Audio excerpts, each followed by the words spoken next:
benshi binjiye muri umushinga gahunda yabo ari ugushinguzamo ayabo, gahunda yabo ari ugukira vuba barangiza nyine bakigendera. Nyine murabizi namwe abenshi muri mwebwe nicyo cyabazanye mu mushinga wa P-Network. Ntabwo mwaje muri P-Network kubera yuko muzi ko ari umushinga urambye w'igihe kirekire, ahubwo mwaje nyine gahunda ari ugushinguzamo ayanyu bikarangira. Ibyo ngibyo ni nabyo birimo biratera igabanuka cyane kuri iyi P-Coin ku masoko y'ivunjisha. Nk'uko murimo murabibona hano kuri screen, P-Network iri hagati ya 0.45 na 0.47, ntabwo irimo irarenga ahangaha. Tugiye kurebera hamwe muri iki kiganiro impamvu eshatu zirimo ziratera P-Network cyangwa se P-Coin kumanuka cyane ku masoko y'ivunjisha. Ikaze mu kiganiro, nitwa Habibu, ni Habibu Crypto.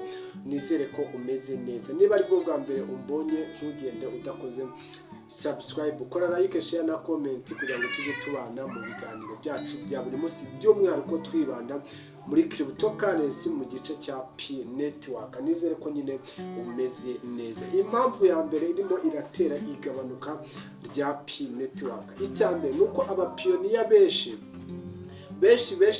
ntabwo bari bumva ahazaza h'uyu mushinga wa P-Network, ntabwo bari biyumvisha ngo uyu mushinga ugamije iki. Abenshi nyine gahunda yabo ni ukugurisha bakirira, bya bindi umunyarwanda yavuze ngo amavuta y'umugabo namuraye ku mubiri. Abenshi ni uko bameze, gahunda yabo ni ukugurisha bikarangira bakava mu gakino. Bityo rero bigatuma umupiyoniya wese ubonye migration feri ya mbere ahita yirukira ku masoko y'ivunjisha, akajya guswapa, akajya gufata za payi ziwe akazihinduramo ma USDT cyangwa se akazihinduramo amadolari, nyine yarangiza akayakubita ku mufuka ngo agakemura ibibazo bye bikarangira. Abo bose nibo barimo baratera ihungabana ry'iyi P-Network ku masoko. Kandi buri munsi kwa timu itanga migration, buri munsi payi ziri locked cyangwa se abantu baba barakoze lockup, buri munsi abantu amarockup yabo ararangira. Uko arangiye bahita bamena mu isoko.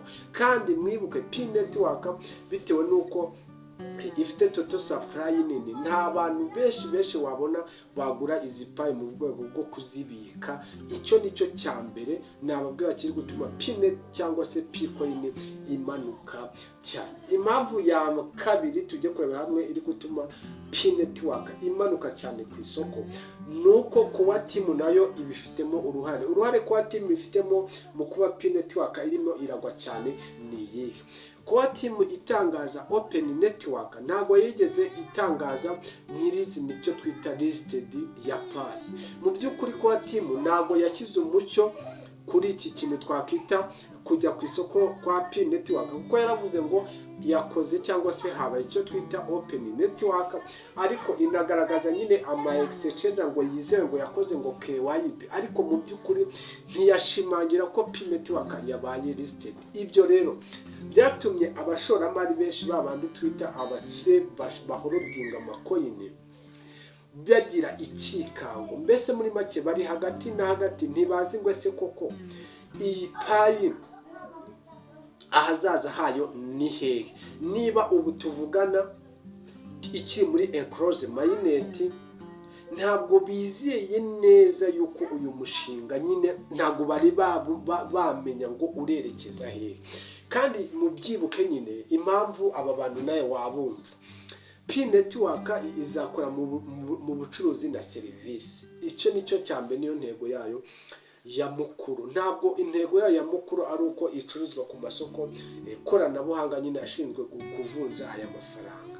Abahorudazi rero cyangwa se abantu bagura mu rwego rwo guhorodinga P-Network cyangwa se guhorodinga amakoyini, ntabwo bari bagira icyizere cy'uyu mushinga ngo urava he urajya he. Bamwe baragira bati none twagura izi payi ngo tugiye kuzihorodinga, umunsi open network yabaye nako open mainnet yabaye, tugasanga izi payi zagure ku ma exchange nta gaciro zifite nka payi ziri muri wallet. Ngira ngo icyo kintu murimo muracyumva neza. Hakabamo rero ikikango.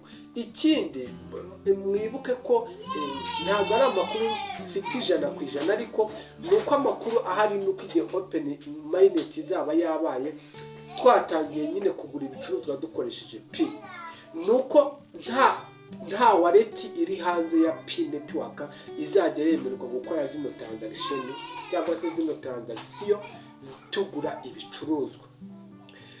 Amakuru hari nuko Pi wallet yonyine niyo izajya iba yemerewe kuba yakishyura.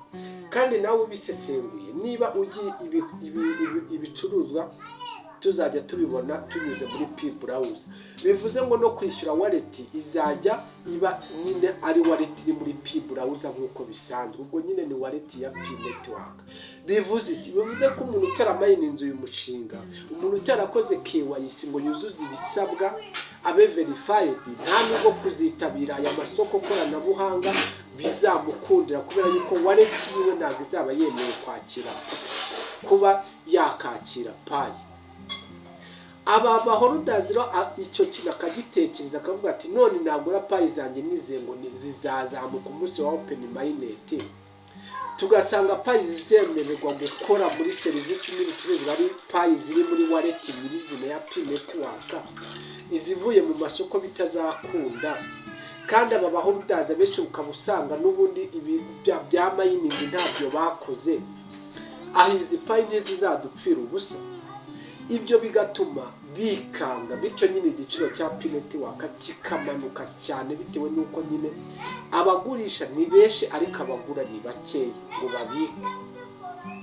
Ese guys, turimo turajyana iki kintu nimuracyumva neza? Ikintu gishobora kuba kiri gutera Pi Network kumanuka cyane, Pi yabizemo uruhare kuko yabigize ubwiru. Kandi koko turacyari muri close mainnet, kuko barafunguye open network, ntabwo bafunguye open mainnet full. N'ubundi bikorwa bimwe biracyafunze, KYC ziracyatanga, migration ziracyatanga. Murumva yuko n'ubundi haracyarimo ibintu byinshi kabisa bizitiye uyu mushinga. Ari nayo mpamvu nakugira inama wowe ufite Pi zawe wikihutira kujya kuzigurisha, kubera yuko ntabwo icyo Pi yakorewe cyari cyatangira. Ngiyi impamvu ya kabiri iri gutuma Pi igwa cyane. Impamvu ya gatatu iri gutuma iyi coin imanuka cyane butosho ku rwego rukabije, nuko abantu benshi, abapiyoniya benshi nta cyizere nyine bafitiye uyu mushinga, nabo nta cyizere bagifite. Nyine babona ko ibintu batunze nta gaciro, bari kujugunywa uko babibonye, bajugunya abona migration yohereza, abona buri kimwe cyose yohereza. Ikindi total supply ya Pi ni nini cyane ku buryo bibaye ngombwa ko Pi icuruzwa ku ma exchange yonyine. Bibaye ngombwa ko kuba time ikupa ibintu byo kuvuga ngo aya makampani azemererwa gutanga serivisi muri Pi Network. Ndakurahiye total supply nini cyane ku rwego pe bayirekuye yose guys, yaba nk'ayandi ma airdrop yandi wajusanga Pi inyuma y'akadomo ya 0 akadomo hari nk'amazeru 8. Amahirwe dufite nuko nyine izakora mu bucuruzi na serivisi. Ngiki kintu kiri gutera Pi Network kumanuka ku isoko. Naravuze ngo wowe uri kureba Pi Network ukayirebera kuri exchange uzarira ahubwo uzanakuka n'umutima, kwa yuko murimo murazigurisha abazigura ntabo, none zirabuzwa n'iki kumanuka. Kandi bifite ishingiro, abazigura nabo ntabwo bari bamenya amerekezo y'uyu mushinga. Wakoze kubana nanjye mu kiganiro, naguhaga incamake y'ikintu kiri gutera Pi Network cyangwa se Picoin kumanuka cyane ku masoko y'ivunjisha. Nizere yuko wakoze subscribe, nizere yuko urayikinga video, utwandikira muri comment, tuzabone mu yindi video ikurikira. Iyi ndabakunda cyane, njye nitwa Habibu, iyi ni Habibu Crypto. Ciao, mugire ibihe byiza nyagasani, abandebere icyoroshye.